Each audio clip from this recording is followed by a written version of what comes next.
ನಮಸ್ಕಾರ ಸ್ನೇಹಿತರೆ. ಭಾರತೀಯ ಸೇನೆಯಲ್ಲಿ ಡಿಸಿಪ್ಲಿನ್ ಹೇಗಿರುತ್ತೆ, ಡಿಸಿಪ್ಲಿನ್ ತಪ್ಪಿದ್ರೆ ಏನು ಶಿಕ್ಷೆ ಆಗುತ್ತೆ? ಈ ನೋಡಿ, ಜಗತ್ತಲ್ಲೇ ತುಂಬಾ ಸೇನೆಗಳಿದಾವೆ ಬೇರೆ ಬೇರೆ ರಾಷ್ಟ್ರಗಳಲ್ಲಿ.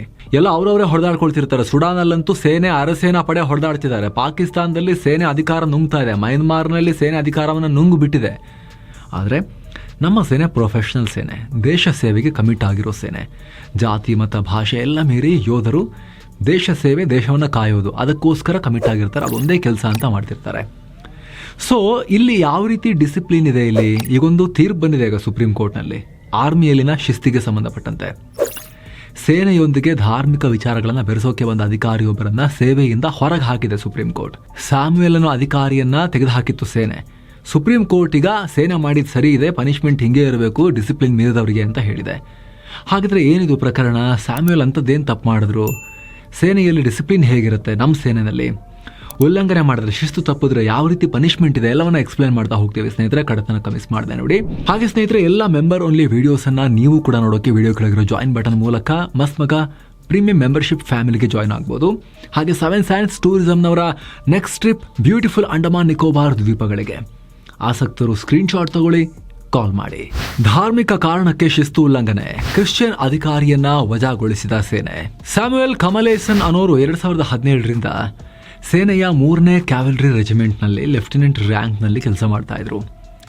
ಸಿಖ್ ಸಮುದಾಯದವರು ಹೆಚ್ಚಿನ ಸಂಖ್ಯೆಯಲ್ಲಿರುವ ರೆಜಿಮೆಂಟ್ ಇದು. ಇವರ ರೆಜಿಮೆಂಟ್ನಲ್ಲಿ ಪ್ರತಿ ವಾರ ಧಾರ್ಮಿಕ ಆಚರಣೆ ನಡೆಸುವಂತ ಕಾರ್ಯಕ್ರಮ ಇರ್ತಾ ಇತ್ತು. ಸೇನೆಯಲ್ಲಿ ಇದನ್ನ ರಿಲಿಜಿಯಸ್ ಪರೇಡ್ ಅಂತ ಕರೀತಾರೆ. ವಾರಕ್ಕೊಮ್ಮೆ ರೆಜಿಮೆಂಟ್ನ ಎಲ್ಲ ಸದಸ್ಯರು ಬಂದು ಕಾಮನ್ ಧಾರ್ಮಿಕ ಗ್ರಂಥಕ್ಕೆ ಪ್ರಾರ್ಥನೆ ಸಲ್ಲಿಸಿ ಹೋಗ್ತಾರೆ. ರೆಜಿಮೆಂಟ್ನಲ್ಲಿ ಐಕ್ಯತೆ, ಸರ್ವಧರ್ಮ ಸಮಭಾವ ಮೂಡಿಸೋಕೆ ಅಂತ ಇಂಥ ಕಾರ್ಯಕ್ರಮ ಇಟ್ಕೊಳ್ಳುತ್ತೆ.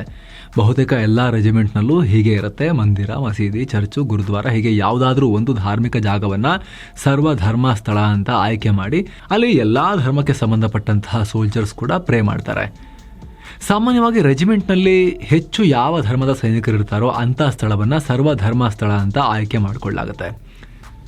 ಅದೇ ರೀತಿ ಸ್ಯಾಮ್ಯುಯಲ್ರ 3ನೇ ಕ್ಯಾವೆಲ್ರಿ ರೆಜಿಮೆಂಟ್ನಲ್ಲಿ ಹತ್ತಿರದ ದೇವಸ್ಥಾನ ಮತ್ತು ಗುರುದ್ವಾರಗಳನ್ನು ಆಯ್ಕೆ ಮಾಡಿಕೊಳ್ಳಲಾಗಿತ್ತು. ಪ್ರತಿ ವಾರ ಸಾಮೂಹಿಕ ಪ್ರೇಯರ್ ಮಾಡ್ತಾ ಇದ್ರು.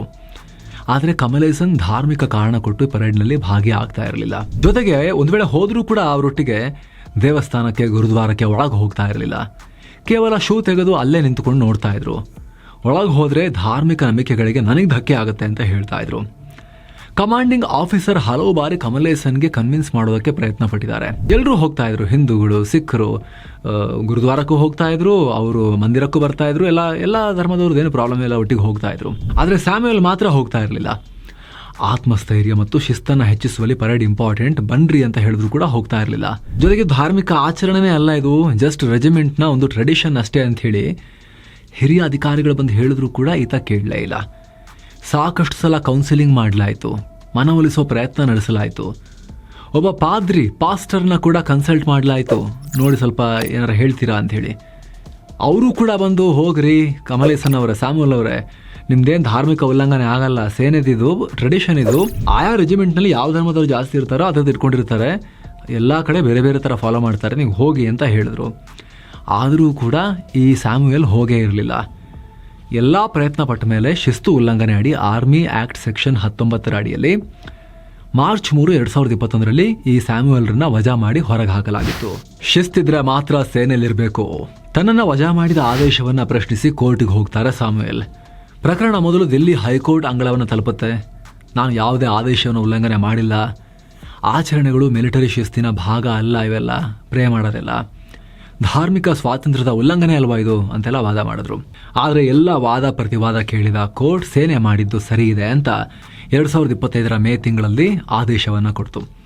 ಸುಪ್ರೀಂ ಕೋರ್ಟ್ಗೆ ಹೋದ್ರು ಸ್ಯಾಮ್ಯುಯಲ್. ಅದಾದ್ಮೇಲೆ ಅಲ್ಲೂ ವಿಚಾರಣೆ ಮಾಡಿದ ಮುಖ್ಯ ನ್ಯಾಯಮೂರ್ತಿ ಸೂರ್ಯಕಾಂತ್ ಮತ್ತು ಜಸ್ಟಿಸ್ ಜೋಯ್ ಮಲ್ಯ ಅವರ ಪೀಠ ಸ್ಯಾಮ್ಯುಯಲ್ರನ್ನ ವಜಾಗೊಳಿಸಿರುವ ಹೈಕೋರ್ಟ್ ಆದೇಶವನ್ನ ಎತ್ತಿ ಹಿಡಿತು, ಸರಿ ಇದೆ ಮಾಡಿದ್ದು ಅಂತ ಹೇಳಿ. ಜೊತೆಗೆ ಸ್ಯಾಮ್ಯುಯಲ್ರನ್ನ ತರಾಟೆ ಕೂಡ ತಗೊಂಡ್ರು. ನೀವು ಸೇನೆಯಲ್ಲಿ ಅತ್ಯಂತ ಗಂಭೀರವಾದ ಅಶಿಸ್ತನ್ನು ತೋರಿಸಿದ್ದೀರಾ, ಅಲ್ಲದೆ ನೀವು ನಿಮ್ಮ ಸೈನಿಕರನ್ನು ಅಪಮಾನ ಮಾಡ್ತಾ ಇದ್ದೀರಾ, ನಾಯಕರಾದವರು ಮಾದರಿಯಾಗಿ ಮುನ್ನಡೆಸಬೇಕು. ಇಂಥ ಒಳ್ಳೆಯ ಜವಾಬ್ದಾರಿಯುತ ಪೊಸಿಷನ್ ಅಲ್ಲಿ ಇದ್ಕೊಂಡು ಹಿಂಗ್ ಮಾಡಿದಿರಲ್ಲ ಅಂತ CJ ಕ್ಲಾಸ್ ತಗೊಂಡಿದ್ದಾರೆ. ಭಾರತೀಯ ಸೇನೆ ಜಾತ್ಯತೀತ ನಡೆಗೆ ಹೆಸರುವಾಸಿಯಾಗಿದೆ. ನಿಮಗೆ ಡಿಸಿಪ್ಲಿನ್ ಮೇಂಟೈನ್ ಮಾಡೋಕೆ ಸಾಧ್ಯ ಆಗದೆ ಇದ್ರೆ ಸೇನೆಯಲ್ಲಿರೋಕೆ ಅರ್ಹರಲ್ಲ. ಸೇನೆಯಲ್ಲಿ ಈ ರೀತಿ ಶಿಸ್ತು ಉಲ್ಲಂಘನೆ ಆಗೋದನ್ನ ಯಾವುದೇ ರೀತಿಯಲ್ಲೂ ಕ್ಷಮಿಸಕ್ಕಾಗಲ್ಲ ಅಂತ ನ್ಯಾಯಮೂರ್ತಿಗಳು ಹೇಳಿದ್ದಾರೆ. ಈ ಪ್ರಕರಣದಿಂದ ಸ್ಟ್ರಾಂಗ್ ಮೆಸೇಜ್ ಪಾಸ್ ಆಗುತ್ತೆ ಅಂತ ಜಸ್ಟಿಸ್ ಸೂರ್ಯಕಾಂತ್ ಅವರು ಹೇಳಿದ್ದಾರೆ. ಆ ಮೂಲಕ ಸೇನೆಯಲ್ಲಿ ಧಾರ್ಮಿಕ ನಂಬಿಕೆ ಬೆರೆಸೋಕೆ ಹೋಗಿದ್ದ ಅಧಿಕಾರಿಗೆ ಕೋರ್ಟ್ ಸರಿಯಾಗಿ ಕ್ಲಾಸ್ ತಗೊಂಡು ಕಳಿಸಿದೆ. ಶಿಸ್ತಿಗಿದೆ ಹಲವು ನಿಯಮ. ಸ್ನೇಹಿತರೆ, ಭಾರತೀಯ ಸೇನೆಯ ಮೂಲ ಆಧಾರವೇ ಶಿಸ್ತು. ಟ್ರೈನಿಂಗ್ ಟೈಮ್ನಲ್ಲೇ ಶಿಸ್ತಿನ ಮೇಲೆ ಹೆಚ್ಚಿನ ಗಮನ ಕೊಟ್ಟು ಹೇಳ್ಕೊಡ್ತಾರೆ. ಹಾಗೆ ಸೇನೆ ಸೇರಿದ ಮೇಲೂ ಕೂಡ ಚಾಚು ತಪ್ಪದೆ ಡಿಸಿಪ್ಲಿನ್ ನ ಫಾಲೋ ಮಾಡಲೇಬೇಕು. ಕಾರಲ್ಲಿ ಕುಳಿತುಕೊಳ್ಳೋದ್ರಿಂದ ಹಿಡಿದು ಹೇಗೆ ನಡಿಬೇಕು ಅನ್ನೋವರೆಗೆ ಶಿಸ್ತನ್ನ ಮೇಂಟೈನ್ ಮಾಡಲಾಗುತ್ತೆ. ಅದರಲ್ಲಿ ಎಲ್ಲಕ್ಕಿಂತ ಮುಖ್ಯ ಏನ್ ಗೊತ್ತಾ, ಸೀನಿಯರ್ ಆಫೀಸರ್ ಹೇಳೋದನ್ನ ಕಮಾಂಡ್ ನ ಕರೆಕ್ಟ್ ಆಗಿ ಫಾಲೋ ಮಾಡಲೇಬೇಕು. ಅಧಿಕಾರಿಯಿಂದ ಸಾಮಾನ್ಯ ಸೈನಿಕರವರೆಗೆ ಎಲ್ಲರೂ ತಮಗೆ ಬರೋ ಕಾನೂನುಬದ್ಧ ಆಜ್ಞೆಯನ್ನ, ಮೇಲಿಂದ ಬರೋ ಆದೇಶವನ್ನ ಮೀರೋ ಹಾಗಿಲ್ಲ. ಆ ಶಿಸ್ತು ಮೀರಿದ್ರೆ ಸೇನೆಗೆ ಸೇನೆ ಅಂತಾನೆ ಕರೆಯಲ್ಲ. ಅದು ಫಸ್ಟ್ ಪ್ರಯಾರಿಟಿ ಸೇನೆಯಲ್ಲಿ. ನೆಕ್ಸ್ಟ್, ರಜೆ ತೆಗೆದುಕೊಳ್ಳದೆ ಗೈರು ಹಾಜರಾಗೋ ಹಾಗಿಲ್ಲ. ರಜೆ ತಗೊಂಡು ಹೋಗಬೇಕು, ಸುಮ್ಮನೆ ಹಂಗೆ ನಾಪತ್ತೆ ಆಗಂಗಿಲ್ಲ. ಆಮೆಯ ರೆಜಿಮೆಂಟ್ಸ್ ಒಳಗೆ ಇರೋ ನಿಯಮಗಳನ್ನ ಫಾಲೋ ಮಾಡಲೇಬೇಕು. ಕಿರಿಯ ಸಹೋದ್ಯೋಗಿಗಳನ್ನ ಬೆದರಿಸೋದು ಕೂಡ ಶಿಸ್ತಿನ ಉಲ್ಲಂಘನೆ ಆಗುತ್ತೆ. ಇಲ್ಲಿ ಇಂಟ್ರೆಸ್ಟಿಂಗ್ ಅಂದ್ರೆ ಕಾರಲ್ಲಿ ಕುಳಿತುಕೊಳ್ಳೋ ವಿಚಾರದಲ್ಲೂ ಕೂಡ ಸ್ಪೆಸಿಫಿಕ್ ಗೈಡ್ ಲೈನ್ ಗಳನ್ನ ಫಾಲೋ ಮಾಡಲಾಗುತ್ತೆ. ಕಾರಲ್ಲಿ ಯಾವಾಗಲೂ ಹಿರಿಯ ಅಧಿಕಾರಿಗಳು ಹಿಂದಿನ ಸೀಟ್ನ ಎಡಭಾಗದಲ್ಲೇ ಕುಳಿತುಕೊಳ್ತಾರೆ. ಅಲ್ಲದೆ ಹಿರಿಯ ಅಧಿಕಾರಿಗಳೇ ಮೊದಲು ಕಾರ್ಗೆ ಎಂಟ್ರಿ ಆಗಬೇಕು ಮತ್ತು ಕೆಳಗಿಳಿಯುವಾಗ ಅವರೇ ಮೊದಲು ಇಳಿಬೇಕು. ಇದಕ್ಕೆ ಅಂತಲೇ ಆಟೋ ಕೋಡ್ ಗೈಡ್ ಲೈನ್ಸ್ ಇದಾವೆ ಸೇನೆಯಲ್ಲಿ. ನೀವು ಇಲ್ಲಿ ಸ್ಕ್ರೀನ್ ಮೇಲೂ ಕೂಡ ನೋಡ್ತಾ ಇರಬಹುದು. ಬೇರೆ ಬೇರೆ ವೆಹಿಕಲ್ ಮತ್ತು ಟೈಮ್ಗೆ ಸಪರೇಟ್ ನಿಯಮವನ್ನ ಫಾಲೋ ಮಾಡಲಾಗುತ್ತೆ. ಇನ್ನು ಹಿರಿಯ ಅಧಿಕಾರಿಯೊಬ್ಬರು ನಡ್ಕೊಂಡು ಹೋಗ್ತಿರ್ಬೇಕಾದ್ರೆ ಕಿರಿಯ ಅಧಿಕಾರಿ ಯಾವಾಗಲೂ ಅವರ ಎಡಭಾಗದಲ್ಲಿ ಸಾಗಬೇಕು. ಭಾರತೀಯ ಸೇನೆಯಲ್ಲಿ ಪಂಕ್ಚುವಾಲಿಟಿಗೂ ಹೆಚ್ಚಿನ ಮಹತ್ವ ಇದೆ. ಕಚೇರಿಯಲ್ಲಿ ಯೂನಿಫಾರ್ಮ್ ನಲ್ಲಿರಬೇಕು. ಹಿರಿಯ ಅಧಿಕಾರಿಯ ಮುಂದೆ ಮತ್ತು ಪಬ್ಲಿಕ್ ಪ್ಲೇಸ್ನಲ್ಲಿ ಸುಪಾರಿ ಅಗಿಯೋದು, ಅಂದರೆ ಅಡಿಕೆ ಅಗಿಯೋದು, ಗುಟ್ಕಾ ಅಗಿಯೋದು, ಚೂಯಿಂಗ್ ಗಮ್ ಅಗಿಯೋದು, ಆಮೇಲೆ ಪಾನ್, ತಂಬಾಕು ಇದನ್ನೆಲ್ಲ ಅಗಿಯೋದನ್ನ ಬ್ಯಾನ್ ಮಾಡಲಾಗಿದೆ. ಏನೋ ಸೇನೆಯಲ್ಲಿರೋರು ಹಿರಿಯ ಅಧಿಕಾರಿಯೊಂದಿಗೆ ಅಥವಾ ಮಹಿಳೆಯರೊಂದಿಗೆ ಮಾತನಾಡುವಾಗ ಕೂಲಿಂಗ್ ಗ್ಲಾಸ್ನ ಕಡ್ಡಾಯವಾಗಿ ತೆಗೆದು ಮಾತನಾಡಬೇಕು. ಹಾಗೆ ಈ ವೇಳೆ ಕೈಯನ್ನ ಜೇಬಲ್ಲಿ ಇಟ್ಕೊಳ್ಳೋ ಹಾಗಿಲ್ಲ. ಹೀಗೆ ಮಾಡಿದ್ರೆ ಅಗೌರವ ಅಂತ ಕನ್ಸಿಡರ್ ಮಾಡಲಾಗುತ್ತೆ. ಹೀಗೆ ಹಲವು ವಿಚಾರಗಳಲ್ಲಿ ಸ್ಟ್ರಿಕ್ಟ್ ರೂಲ್ಸ್ ಅನ್ನ, ಶಿಸ್ತನ್ನ ಫಾಲೋ ಮಾಡ್ತಾರೆ. ಉಲ್ಲಂಘನೆ ಆದ್ರೆ ಅದಕ್ಕೆ ಪನಿಷ್ಮೆಂಟ್ ಕೂಡ ಇರುತ್ತೆ. ನಿಯಮ ಉಲ್ಲಂಘಿಸಿದ್ರೆ ಕಠಿಣ ಶಿಕ್ಷೆ. ಆರ್ಮಿ ಆಕ್ಟ್ 1950 ಪ್ರಕಾರ ಸೂಕ್ತ ಕ್ರಮ ತಗೊಳ್ತಾರೆ ಉಲ್ಲಂಘನೆಗಳಿಗೆ. ಅವರು ಮಾಡಿರೋ ಉಲ್ಲಂಘನೆಗಳಿಗೆ ಅನುಗುಣವಾಗಿ ಶಿಕ್ಷೆ ಕೊಡ್ತಾರೆ. ಮೊದಲನೇದಾಗಿ ಸಣ್ಣ ಪುಟ್ಟ ತಪ್ಪಾದ್ರೆ ಲೇಟ್ ಆಗಿ ಬರೋದು, ಹಾಗೆ ಯೂನಿಫಾರ್ಮ್ನ ಸರಿಯಾಗಿ ವೇರ್ ಮಾಡಿಲ್ಲ ಅಂದ್ರೆ ಸಣ್ಣ ನೆಗ್ಲಿಜೆನ್ಸ್ಗೆ, ಈ ತರದಕ್ಕೆಲ್ಲ ವಾರ್ನಿಂಗ್, ಫೈನ್ ಮತ್ತು ಎಕ್ಸ್ಟ್ರಾ ಡ್ಯೂಟಿಯನ್ನ ಹಾಕಲಾಗುತ್ತೆ. ನೆಕ್ಸ್ಟ್, ಸೀನಿಯರ್ಸ್ ಆದೇಶವನ್ನ ರಿಪೀಟೆಡ್ಲಿ ಉಲ್ಲಂಘನೆ ಮಾಡಿದ್ರೆ ಅಂಥವ್ರನ್ನ ಪರ್ಮನೆಂಟ್ ಆಗಿ ಸೇನೆಯಿಂದಲೇ ಹೊರ ಹಾಕೋ ಅವಕಾಶ ಕೂಡ ಇದೆ. ಈಗ ಈ ಸ್ಯಾಮ್ಯುಯಲ್ ಕಮಲೇಶನ್ಗೂ ಇದೇ ಆಗಿರೋದು. ಈಗ ಪದೇ ಪದೇ ಆದೇಶ ಉಲ್ಲಂಘನೆ ಆಗಿದ್ದಕ್ಕೆ ವಜಾ ಮಾಡಿರೋದು. ಇನ್ನು ಬೇರೆ ಬೇರೆ ತಪ್ಪುಗಳಿಗೆ 14 ವರ್ಷದವರೆಗೆ ಶಿಕ್ಷೆ ವಿಧಿಸೋಕು ಆರ್ಮಿಯಲ್ಲಿ ಅವಕಾಶ ಇದೆ.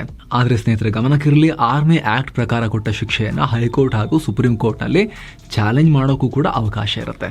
ಇದೇ ರೀತಿ ಆರ್ಮಿ ಅಂತಲ್ಲ, ಏರ್ ಫೋರ್ಸ್, ನೇವಿ ಹಾಗೂ ನಮ್ಮ ಎಲ್ಲ ಪಡೆಗಳಲ್ಲೂ ಕೂಡ ಒಂದು ಶಿಸ್ತಿನ ಕೋಡ್ ಅಂತ ಇರುತ್ತೆ, ಡಿಸಿಪ್ಲಿನ್ ರೂಲ್ಸ್ ಇರುತ್ತೆ. ಅದನ್ನ ಫಾಲೋ ಮಾಡಲೇಬೇಕಾಗಿರುತ್ತೆ. ನಾವು ನಿಮ್ದೀಗ ಈ ಸ್ಯಾಮ್ಯುಯಲ್ ಕಮಲೇಶನ್ ಆರ್ಮಿಯವರಾಗಿರೋದ್ರಿಂದ ಆರ್ಮಿ ಎಕ್ಸಾಂಪಲ್ ಕೊಟ್ಟು ನಿಮಗೆ ಮಾಹಿತಿಯನ್ನ ಕೊಟ್ವಿ. ಸ್ನೇಹಿತರೆ, ನಿಮಗೆ ಏನನ್ಸುತ್ತೆ ಕಾಮೆಂಟ್ ಮಾಡಿ ತಿಳಿಸಿ. Thank you so much. ಆಗಲೇ ಹೇಳಿದ ಮಸ್ಮಗ ಪ್ರೀಮಿಯಂ ಮೆಂಬರ್ಶಿಪ್ನಲ್ಲಿ ಆಸಕ್ತಿ ಇರೋರು ವಿಡಿಯೋ ಕೆಳಗಿರೋ ಜಾಯಿನ್ ಬಟನ್ ಮೂಲಕ ಪ್ರೀಮಿಯಂ ಮೆಂಬರ್ಶಿಪ್ ಫ್ಯಾಮಿಲಿಗೆ ಜಾಯಿನ್ ಆಗಬಹುದು. ಮೆಂಬರ್ ಓನ್ಲಿ ವಿಡಿಯೋಸನ್ನು ನೀವು ಕೂಡ ನೋಡಬಹುದು, ಲೈವ್ನಲ್ಲೂ ಕೂಡ ಪಾಲ್ಗೊಳ್ಳಬಹುದು.